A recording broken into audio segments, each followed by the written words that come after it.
De trabajo, de empleo y de dinero vamos a hablar en los próximos minutos. Bienvenidos a La Quinta Esquina una semana más, porque vamos a repasar cuál es la situación de un sector muy concreto de nuestra provincia que está pasando por serios problemas. Concretamente hablamos de los trabajadores autónomos. Hoy les presento en primer lugar quiénes van a ser las personas que me van a acompañar en el programa. Tamara Hernández, bienvenida, directora de programas y de informativos de Radio Castilla y León. Encantada, buenas noches. Y también Florencio Carrera, director de La 8 Valladolid, un habitual de La Quinta Esquina. Bienvenido. Muchas gracias. Les decía yo que vamos a hablar de autónomos porque hoy tenemos la presencia en nuestro plató de Lorenzo Amor, el presidente de ATA, de la Asociación de Trabajadores Autónomos a nivel nacional. Señor Lorenzo Amor, bienvenido a La Quinta Esquina. Muchas gracias por la invitación y encantado de estar con vosotros. ¿Podemos decir que 2020 ha sido el peor año para los autónomos en España? 2020 ha sido un año desastroso, terrible para decenas de miles, centenares de miles de autónomos. Bueno, que podamos decir con carácter general que sea el peor año, sí es verdad que ha sido uno de los peores años que se puedan recordar para muchos autónomos. Según las listas oficiales, si no me fallan los datos, aquí en Valladolid hemos perdido 500 autónomos durante el año pasado. Bueno, desgraciadamente una cosa es lo que cuentan las listas oficiales y otra cosa es la realidad de lo que se ha vivido. Y me refiero porque la pérdida de 500 autónomos es una pérdida neta, altas con baja. El INE, el Instituto Nacional de Estadística, lo puso de manifiesto la pasada semana y lo puso de manifiesto diciendo que solo en los 9 primeros meses del año habían desaparecido 200.000 empresas y 300.000 autónomos. Claro, cuando uno va a dar los datos de afiliación, que es término neto, alta menos baja, pues se da cuenta que esos 2.000 autónomos que ha crecido en España el régimen de autónomos es todo pues una irrealidad, por una razón: el paro está maquillado y las pérdidas de autónomos o la afiliación de autónomos está maquillada. Maquillada quiere decir que se está actuando con mala fe. No, maquillada quiere decir que en este momento en España tenemos casi 800.000 personas que están en ERTE y que muchas de ellas no van a volver a su puesto de trabajo.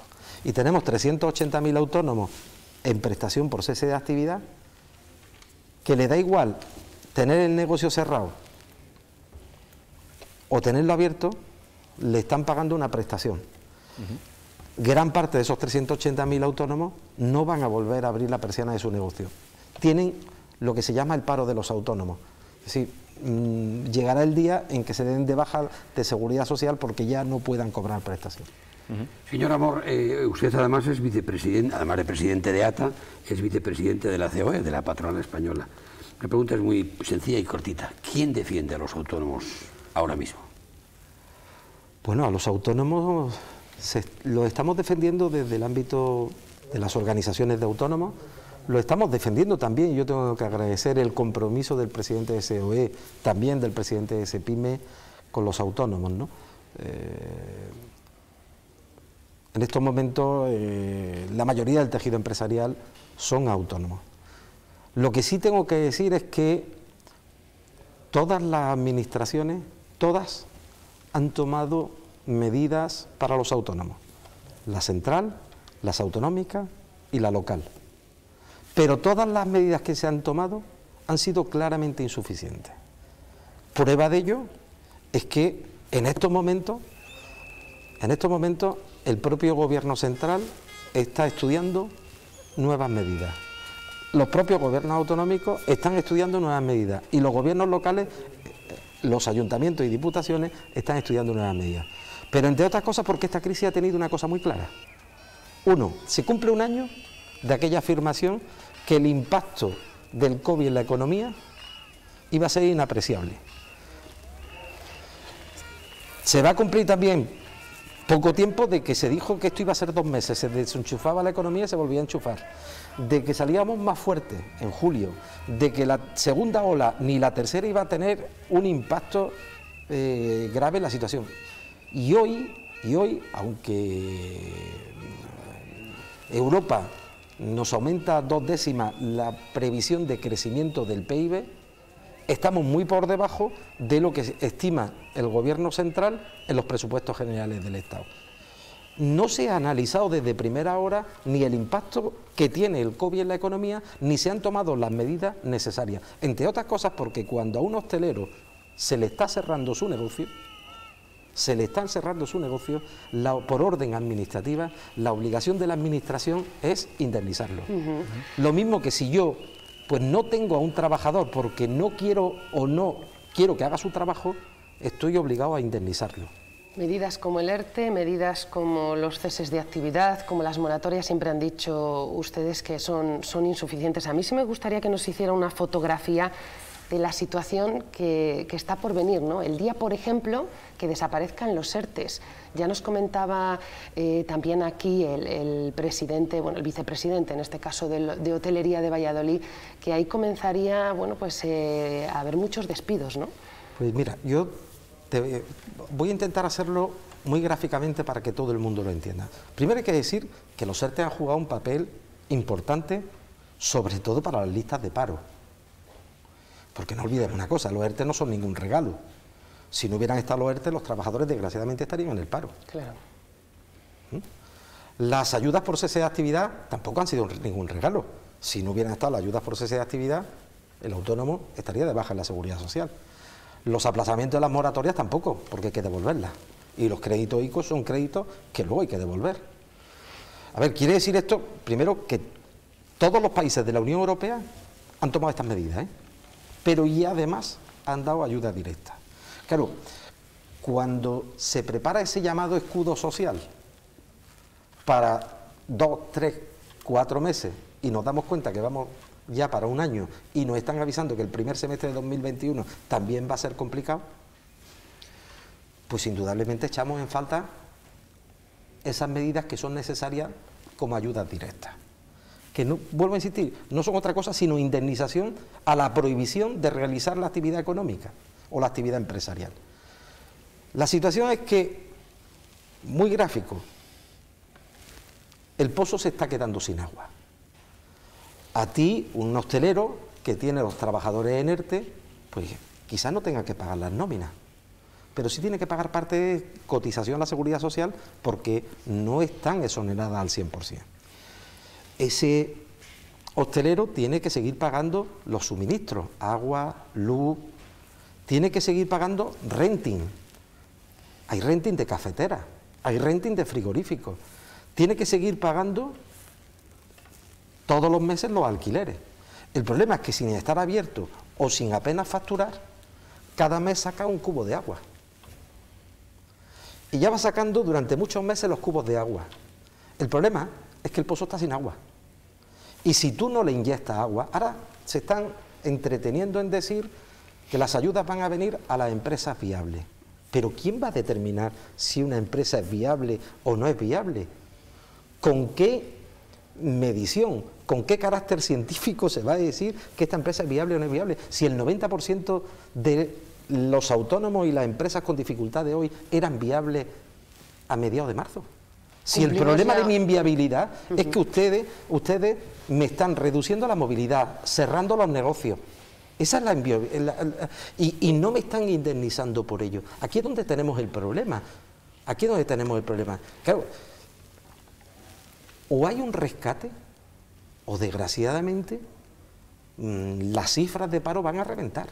Y el cierre de empresas y de autónomos va a ser terrible. ¿Qué va a pasar el día de mañana? Pues dependerá cuando tengamos la vacunación. Supongamos que ya tenemos una inmunidad de grupo importante. ¿Significa eso que le vamos a dar a la economía y va a salir a borbotones el consumo? Bueno, no creo que se llene de conciertos Valladolid ni Castilla-León, con lo cual las empresas de audiovisuales, hasta que empiecen a tener, y de eventos de azafata, hasta que empiecen a tener esos eventos, ¿vamos a llenar los hoteles al día siguiente de enchufar? Bueno, tenemos que ser conscientes y a la gente hablarle con realismo. El despegue, que lo habrá, será muy lento. Muy lento. Quizás hubiera ido más rápido en ambos sentidos, tanto en ayudas directas como en vacunación, si hubiéramos mirado a otros países, me refiero por ejemplo a Alemania. Sé que, o creo que, por ejemplo, en el ámbito de la vacunación, usted hubiera sido más partidario de hacer una vacunación más amplia. A ver, ahí sí me voy a hablar de datos, ¿no? Y los datos reflejan que España ha caído el PIB un 11%, pues prácticamente el doble que la media europea. Algo hemos hecho mal, ¿no?, cuando hemos caído tanto. Algo hemos hecho mal. Quiere decir que nosotros no hemos amortiguado el impacto sobre la economía de la misma forma que lo han amortiguado otros países. Ha hecho falta ayudas directas, porque se ha destruido mucho empleo. A ver, la vacunación. A mí lo que me ha parecido, y me sigue pareciendo, una irresponsabilidad, en estado de guerra como estamos, que el corporativismo, y que cada uno entienda esta palabra como quiera entenderla, el corporativismo impida que en estos momentos en farmacias, en clínicas privadas, en ópticas o en clínicas dentales se pueda estar haciendo test de antígenos. Pues espero que ese corporativismo no nos ocurra con el tema de la vacunación y que la sanidad privada, la sanidad pública, la farmacia, todo aquel que tenga capacidad para poner una vacuna, los militares, todo el que tenga capacidad de poner una vacuna, la pueda poner. Así lo han hecho en Israel, así lo están haciendo en Estados Unidos. Y dejémonos de corporativismo. ¿Usted qué piensa? ¿Que el personal sanitario y los distintos estamentos que hay aquí en España han cerrado la puerta a que les quiten esa parcela de trabajo que tienen ahora mismo casi en exclusiva? Bueno, yo lo que digo que en la farmacia no se ha podido hacer test de antígeno y en un momento donde había que hacer cribado lo más amplio posible, hemos tenido limitaciones por corporativismo. No sé si han sido personal sanitario o quién ha sido, pero tenemos un problema. Y es que hoy va uno a una farmacia y no le hacen un test de antígeno. Y ha habido comunidades que lo han pedido, especialmente la Comunidad de Madrid, que en todo esto ha sido valiente, lo ha pedido expresamente. No, en la Comunidad de Madrid en estos momentos lo puede hacer si has tenido contacto con un positivo, pero es que es algo tan simple o tan sencillo de que se facilite a la población. Lo comentaba antes fuera de cámara, yo todos los jueves me hago un test de antígeno. Por una razón, porque vivo solo cuando estoy en Madrid, pero yo los jueves o regreso a casa a Jerez o viene mi familia a Madrid. Mientras que estoy solo, pues estoy tranquilo porque no tengo problemas, pero si voy a compartir con mi mujer y mis hijas, oye, pues quiero saber, porque me relaciono con mucha gente con las medidas de protección necesarias y creo que eso que estoy viviendo yo, lo viven muchas personas y todos queremos estar tranquilos y saber que ni nos hemos contagiado ni tenemos capacidad de contagiar. Y en el tema de las vacunas, pues lo que hay que hacer cuanto antes y cuando tengamos las dosis suficientes, pues no pelearnos en que si sectores de una cosa, de otra, vayamos, facilitemos que las mutuas de accidentes de trabajo puedan vacunar a los trabajadores de las empresas y a los autónomos. Falta unidad, tanto política como esa unidad necesaria, pues por ejemplo, que nos lleve también a no tener estas desigualdades. Se ha hecho mucha política y mucha ideología con esta pandemia. Se ha hecho mucha política y mucha ideología con esta pandemia. Lo hemos visto en temas, por ejemplo, de no dar herramientas a las comunidades autónomas. El conflicto que hay, porque aquí en Castilla y León se ha tomado una decisión, la cual yo digo que está muy bien, que se hubiera tomado el toque de queda a las 8 de la tarde. A lo mejor no estoy tan de acuerdo en que se haya cerrado la hostelería completamente. Yo vivo en una comunidad como es Andalucía, donde ha superado los 1000 casos y donde ha estado conviviendo la hostelería hasta las 6 de la tarde. Entre otras cosas, porque no hay ninguna prueba científica de que diga que en la hostelería se están produciendo los contagios. Es más, los informes de sanidad sitúan por debajo del 3% el índice de contagio en la hostelería. Ahora bien, una vez dicho esto, a mí no me parece mal que en un momento complicado, y de todo he sabido que en determinadas reuniones sociales, y sobre todo por la tarde-noche, es cuando más contagios se han venido produciendo. Oiga, pues sí que cerrar a las 8 de la tarde, se cierra. Y eso se tenía que haber permitido a las comunidades hacerlo. Y no porque haya unas elecciones el domingo, pues se quita esa herramienta a las comunidades autónomas. Vuelvo a insistir, creo que se ha hecho mucha política y mucha ideología, incluso en el ámbito legislativo. Cuando tendríamos que estar centrados en materia económica, en salvar empresas, salvar autónomos, salvar empleo, perdemos el tiempo legislativamente en temas que no son prioritarios. ¿Se están tomando medidas económicas y sanitarias que afectan a toda España en función de las elecciones catalanas? Bueno, a ver, llevamos una semana hablando de ayudas directas. No sé si es porque el Banco Central Europeo nos sacó el otro día los colores y nos dijo que éramos los últimos en ayudas directas al tejido empresarial, o es porque el domingo hay unas elecciones y hay que hablar de ayudas directas. Pues qué pena. Yo lo que sí le puedo decir es que ahí está la hemeroteca. Nosotros, y lo habéis dicho, tú lo has dicho, no sé si ha sido Florencio, pero desde hace mucho tiempo, tanto el presidente de COE, como el presidente de CEPIME, como el presidente de ATA, han dicho y han manifestado públicamente que si alguien piensa que con ERTE, con las ayudas de autónomos o con la moratoria se va a salvar tejido empresarial, desconoce la realidad del tejido empresarial. Y esto lo llevamos diciendo mucho tiempo. Yo he echado de menos, vuelvo a insistir, yo he echado de menos un análisis de la situación. Hemos sido demasiado triunfalistas en todo. Sí, porque sabíamos en todo, que... hasta ministros que en el mes de diciembre estaba diciendo que el PIB iba a crecer un 2,2%. Cuando hemos visto que es un 0,4 y espérate que llegue la revisión. Sí, pero aquí han prometido ayudas todas las administraciones, tanto nacionales como autonómicas, todas. Y cada una es de un símbolo político, por lo menos aquí en Valladolid y en Castellón, distinto, tanto gobierno como autonomía como el municipio, al final son de distintos palos políticos. He metido a todas las comunidades en el mismo saco, he dicho que son claramente insuficientes, ¿Por qué? Porque lo primero que se tenía que haber hecho por parte de todas las administraciones, y es donde creo que ha hecho falta unidad, es lo que se ha hecho en Alemania, lo que se ha hecho en Francia, lo que se ha hecho en Italia, lo que se ha hecho en Portugal.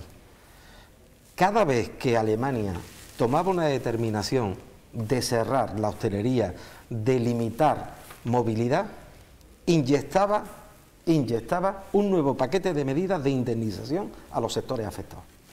Aquí no se ha hecho nada de eso. ¿Quiere decir que eso es lo único que ha hecho Alemania y no están los ERTE? Sí, los ERTE están en Alemania y fueron los primeros que lo prolongaron hasta el 31 de diciembre del año 2021. Pero eso lo ha hecho Portugal. Reino Unido está dando 10.000 euros por hostelero. Aquí nos estamos conformando, o se está dando, ayudita de 1.000 euros en esta comunidad autónoma, una reducción de la tasa de veladores o de terrazas, pero eso, de verdad, es una ayudita, insisto, es una ayudita. Esas ayudas no salvan a ninguna empresa, evidentemente. Eso es un cubo de agua. Sin embargo, el gobierno, de ese pozo que todos los días sacas dos. El gobierno vendió como un éxito cuando firmó el acuerdo con usted, como presidente de ATA, por las ayudas o el cese de actividad. Se vendió como un éxito, digamos, político el haber llegado a un acuerdo con ustedes. Bueno, vamos a ver. Tanto los ERTES como las ayudas por cese de actividad han sido una herramienta muy importante, por ejemplo, en una cosa, ¿no? Lo decía hoy Luis de Guindos, del Banco Central Europeo. El PIB ha caído un 11%, pero las rentas familiares y laborales han caído por debajo, es decir, no han caído tanto. Esto es gracias a los ERTE y a la ayuda por cese de actividad. O sea, ha caído más la economía que lo que ha caído la renta de los hogares, gracias a lo que ha sido ese tipo de ayudas que se han puesto, que eran necesarias. Es decir, es que el problema, lo he dicho antes, ¿no? Cada día hay más autónomos que su negocio está cerrado, que su actividad está cerrada, y no la vamos a volver a abrir. Pero siguen de alta la seguridad social. Oye, ¿por qué siguen de alta la seguridad social? Porque es la única forma que tienen de tener una ayuda de 600 euros. Claro. Como no le cuesta la seguridad social, porque también está exonerada, es la única forma que tiene. Es que detrás de eso están las colas del hambre. Cuando usted habla del PIB, el PIB, 11% de caída del año pasado, hay que haber que recordar a los espectadores que un 11% de caída significa unos 130.000 millones de euros más o menos. 130.000 millones de euros es aproximadamente la mitad del presupuesto que tiene el Estado un año. Eso es lo que nos hemos empobrecido en el 2020. Bueno, solo los autónomos han perdido 65.000 millones de euros. Eso significa que cada autónomo de media, y habrá algún autónomo que diga, yo perdí más o yo perdí menos, hablamos la media, perdieron 20.000 euros el año pasado. Y para que hagamos una idea de la comparativa, ese autónomo de media perdió 20.000 euros. La suma de las ayudas, comunidades autónomas, administración central y ayuntamiento son de 9.000 millones de euros. Quiere decir una ayuda de media 3.000 euros por autónomo. Claro, si tú pierdes 15.000, 20.000 y te dan 3.000, quiere decir que de cada 100 euros que tú has perdido, la administración te ha apoyado con 15 euros. Si lo comparamos con Alemania, en Alemania, de cada 100 euros que ha perdido un autónomo, el gobierno alemán le ha dado 75 euros. Gobierno, Landers, es decir, administraciones. En el Reino Unido estaríamos hablando de esa comparativa, son 58 euros, prácticamente 4 veces más. 44 euros en Francia y 38 euros en Italia, que es prácticamente el triple. Bueno, por eso el Banco Central Europeo, que ya esto lo advertíamos, el Banco Central Europeo nos ha sacado los colores y se ha puesto de manifiesto que en España realmente no se ha ayudado al tejido empresarial con ayudas directas. ¿Y confía Lorenzo Amor en que van a llegar esas ayudas directas, en que se pueden convertir esos ICOs en liquidez a fondo perdido? No, porque entre otras cosas quien está diseñando esto ahora mismo es el gobierno y las entidades financieras, y en el gobierno no hay nadie que se haya jugado en su vida un euro, ni haya emprendido nada, ni haya creado un solo puesto de trabajo. Por tanto, como no se está contando con los que realmente están sufriendo, vuelvo a insistir, es que además quien lo está diseñando es el equipo que hace un año decía que el impacto de la pandemia sobre la economía iba a ser inapreciable. Entonces, si hubieran consultado, aquí estamos, para decir lo que... Y segundo, las entidades financieras, que lo que van a intentar es que el impacto sobre las entidades financieras sea el menor posible. Por eso se está hablando de las quitas en el ICO. Y sobre esto quiero hablar. A ver, yo tengo amigos que han solicitado al ICO 1 millón de euros. Que tengan una quita de un 30% son 300.000 euros. Oye, eso está bien, Pero el 60% de los créditos ICO no llegan a 50.000 euros. Y se devuelven en 7 años, Se va a ampliar a 8. Quiere decir que si me van a quitar un 30% de 40.000 euros son 12.000 euros. Eso, a día de hoy, con mi pozo seco, no me sirve para nada. Es una condena. A largo plazo, oye, pues bien. Por eso nos parece muy bien las quitas del ICO. Nos parece muy bien los procesos concursales que se agilicen, que se ayude a los autónomos. Pero hay otra cosa que es fundamental, y es el dinero. El dinero para pagar los suministros, para pagar las cotizaciones, para pagar los alquileres, para pagar los renting. Y ese dinero, hay dos formas de hacerlo. O nos dejan abrir la economía, que con el tema sanitario como lo tenemos no se puede hacer, y en esto nosotros somos responsables, o dos, nos indemnizan porque no nos dejan trabajar. Sí, porque no es gratis, no es que sea un o sea, dinero si es que esto gratis. es muy sencillo. Es decir, es que esto es muy sencillo. O sea, usted me deja a mí abrir totalmente, sin tener que tomarme, como viniendo de Madrid para acá, un café en una terraza muerto frío, o me deja usted abrir, o si no, como no para aquí la gente, usted me tiene que indemnizar. Lo mismo que yo, cuando prescindo de un trabajador que no le dejo trabajar, le indemnizo.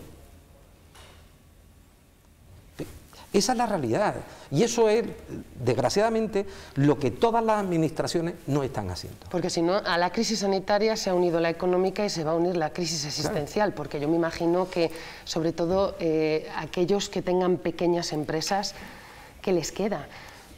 Cuando pase todo esto y vean que no pueden volver a remontar sus negocios, comienza esa crisis de cada uno, de pensar quién va a estar ahí. No han estado para las ayudas, no han estado para ese tipo de inversiones, no, ahora sí, ¿qué queda? El problema es todo el daño, porque vuelvo a insistir, no nos pensemos que esto va a ser enchufar un botón y que los 800.000 trabajadores que están en ERTE van a salir fuera.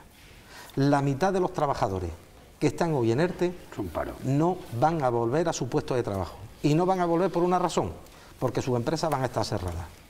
La mitad de los 380.000 autónomos que hoy están cobrando el prestación por cese de actividad no van a levantar la persiana de su negocio. Y esa es la realidad. Por eso yo, cuando oigo hablar a las administraciones, por ejemplo, la Administración Central, desde el Consejo de Ministros, la rueda de prensa del Consejo de Ministros, no, es que ya hemos ayudado suficiente, hemos dado 70.000 millones de euros para ERTE, para esto, para lo otro. No sé. Si no hubiera habido los ERTE, le hubiera costado más, porque toda esa gente que está en ERTE estaría en paro. Claro. Hablando de ese día después que estábamos comentando, usted que conoce el tejido empresarial, ¿a qué sector le va a costar más recuperar la actividad? Porque, por ejemplo, yo tengo la creencia de que el hostelero, cuando le dejen trabajar, abrirá su bar y la gente seguirá yendo a consumir, más o menos, pero tendrá negocio. Pero, por ejemplo, a lo mejor hay otros negocios como el sector turístico, una agencia de viajes, que por mucho que a lo mejor esté abierta, no consigue clientela como para tener negocio. ¿Nos va a costar mucho más, por ejemplo, recuperar niveles en turismo que en otros sectores? A ver, ante esta pregunta primero me gustaría hacer un análisis, ¿no? ¿Vamos a vencer con la vacunación masiva y la inmunidad de grupo al virus? Yo creo que ni la propia OMS, si escuchamos ayer a la propia presidenta... Ojalá que sí, señor Amor, pero... Sí, ojalá, a la propia presidenta de la Comisión Europea, habrá que ver mutaciones, habrá que ver si hay que vacunarse todos los años. Esto va a influir mucho, porque va a influir mucho en algo que en estos momentos estamos a la mitad, incluso peor que en el año 2008, o 2008 y 2013, la confianza del consumidor. Nuestra economía, 2/3 partes dependen del consumo interno. Por tanto, depende de cómo esté la confianza del consumidor, cómo nos vayamos incorporando a ese consumo, que todos prevén que salga a borbotones. Yo no soy tan optimista porque hay mucho temor en la población. Hay gente que tenemos ganas de salir, de quitarnos mascarillas, pero también hay gente que tiene temor. Y creo que ese consumo va a ir muy lento, muy lento. ¿A qué le va a afectar más? Pues indudablemente sectores que tienen que ver con el turismo, con el sector servicios, pues va a afectar mucho más que a lo mejor al sector agroalimentario o incluso al sector del ocio, en este caso restaurantes.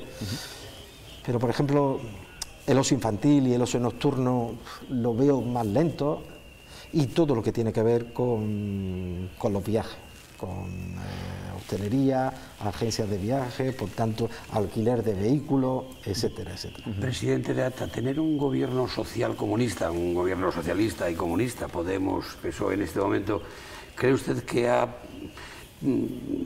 hecho que todo haya ido un poco peor y que seamos los campeones de paro y de porcentaje de fallecidos, sean 80, 90 o 100.000, y esa caída del PIB del que usted ha hablado, que somos los campeones? Es una pregunta, bueno, para una respuesta a la suya. A ver, nosotros estamos con el gobierno que en el arco parlamentario se ha decidido que sea el gobierno, del signo que sea. Es el que nos ha tocado, y como agente social, interlocutor social, tenemos que estar con el gobierno que ha tocado. También tengo que decir, bueno, un poco disculpando a todas las administraciones en general, esta crisis se ha presentado sin manual de instrucciones para todo el mundo. ¿De verdad? Ahora, también, una vez dicho esto, insisto en lo que he dicho antes, llevamos muchos meses diciendo lo de las ayudas directas, muchos meses, y viendo cómo otros países la toman. Y aquí la pandemia va por delante de nuestras medidas, y no hemos sido capaces de ganarle el momento. No sé si eso tiene que ver con el signo político o no tiene que ver. Hombre, lo que sí me disgusta, porque creo que no es bueno para los inversores, para el riego país, para facilitar el emprendimiento en España, la confianza de los mercados y sobre todo la certidumbre y la estabilidad, es esa división o las últimas declaraciones que está habiendo en los últimos días que dañan nuestro país y la imagen de nuestro país. Decir desde un miembro del gobierno que España no es una democracia consolidada me parece inadmisible. Me parece inadmisible. Entre otras cosas, porque es tan consolidada que todo lo que ayer publicaban en un vídeo se está viendo en uno de los poderes que forman la base del Estado, que es el Poder Judicial. Está el Poder Ejecutivo, el Poder Legislativo y está el Poder Judicial. Y el Poder Judicial es el que está llevando, porque eso es la democracia. Esa es la esencia de la democracia. Por un lado la separación de poderes, y por otro lado que los poderes del Estado funcionen. Y este tipo de declaraciones pues hacen daño. O por ejemplo decir que lo que nos están prestando no lo vamos a devolver, o hay que perdonarlo. Cuando en estos momentos salimos a los mercados anestesiados porque el 50% de la deuda va con aval del Banco Central Europeo. Bueno, quizás sea porque el gobierno no sabe lo que es una empresa privada, o no creen mucho en la empresa privada, o no han trabajado nunca la mayoría en algo que no sea público. Bueno, yo creo que las decisiones desde la atalaya de un sueldo público sobre el sector privado son mucho más fáciles que si a veces está en el ámbito privado. Creo que a lo largo de estos meses se han tomado unas decisiones que se nota en muchos ámbitos, quien no ha trabajado en el sector privado nunca. Son los autónomos los últimos rescatados. Bueno, yo creo que esta crisis ha dañado a mucha gente y está dañando a mucha gente. Conozco a trabajadores que tenían salarios importantes de 3.000, 3.500 euros y están cobrando 1.100 euros en ERTE. Esa gente también está sufriendo. Ahora, cuidado, vamos a ver. No todos los autónomos están sufriendo esta crisis. Son sectores concretos, una inmensa mayoría de autónomos. Pero bueno, la construcción va bien. Hay parte de la industria que va bien, parte del transporte que tiene que ver con la última milla va bien. O sea, tenemos sectores concretos, si además los tenemos focalizados. La cultura, el ocio, el espectáculo, la agencia de viaje, el turismo, alquiler de coche, hostelería, tiene que ver con comercio. El contacto. Pues, claro, con contacto, con movilidad, y son los sectores que están más seriamente afectados. Si el crecimiento del PIB que hemos tenido en el último trimestre, aunque sea muy escaso, es gracias a que ha habido una industria, ha habido sectores que han ido tirando. Señor Amor, muchísimas gracias por haber compartido con nosotros en La Quinta Esquina estos minutos y por habernos dado su punto de vista de cómo algunos sectores económicos del país están sobrellevando la crisis que el coronavirus está generando. Pues muchas gracias. Yo quería decirle, para terminar, además de agradecerle, bueno, pues que viene desde Madrid a este programa, agradecerlo de verdad y lo que representa a usted como presidente de ATA, esa facilidad para llegar a usted. Quería decirle que además es padre de 2 niñas pequeñas, ¿qué país, qué España le vamos a dejar a esa generación que viene? Bueno, yo espero que aprovechemos los fondos europeos, de verdad, que no sean plan E, que los aprovechemos, que confiemos en la ayuda, en los proyectos privados y público-privados para construir un país importante para nuestra juventud. Le vamos a dejar deuda, desgraciadamente, pero vamos a facilitárselo con esa inyección que vamos a tener con los fondos europeos. Vamos a aprovecharlo. De verdad espero que no sea un mercadeo de pago de favores, sino que realmente nos centremos en construir el país que tenemos que dejar a las futuras generaciones, que le vamos a dejar deuda. Pero facilitémosle esto. Pues con ese deseo ponemos punto final. Tamara, también muchísimas gracias por tu presencia hoy en La Quinta Esquina. Y nosotros les invitamos a que nos sigan acompañando la próxima semana pues para hablar de temas similares. En las últimas semanas nos estamos centrando, como ustedes comprobarán, en el coronavirus y en las secuelas que está generando día a día en nuestra sociedad. Les esperamos la próxima semana con más invitados. Hasta entonces.